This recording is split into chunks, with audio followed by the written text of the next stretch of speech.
What is InterLibrary Loan? InterLibrary Loan is a resource sharing agreement among libraries. If someone at VCSU needs a book or article, our staff sends a request to other libraries.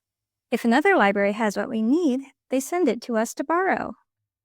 Here's how to request an item through InterLibrary Loan. You want to be signed in to the library search platform. Then you'll take the full title of the item that you want to borrow from wherever you found it, and you'll copy the title. Then you'll go back to the library search platform, and you're going to paste it right into the search bar and hit search. As long as the title is fairly unique, you likely won't get any results. There will be a toggle to expand your results, which you should turn on. Once you turn this on, you should now see your item in the results list.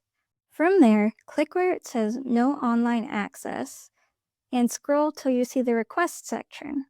As long as you're signed in, you should see a resource sharing area with a request button.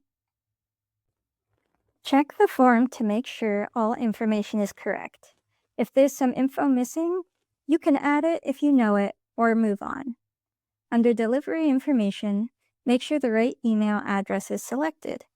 You can also set a date, add comments, and mark if you're willing to pay, though you shouldn't need to. Once you click Send Request, you can use the View Requests option to see all of your ILLs that you're waiting for, and then you just have to wait. Articles sent digitally usually take 1 to 2 business days to get to you, while physical items may take 5 or more days, depending on the USPS. Unfortunately, physical items do have to be picked up on campus. Thanks for watching!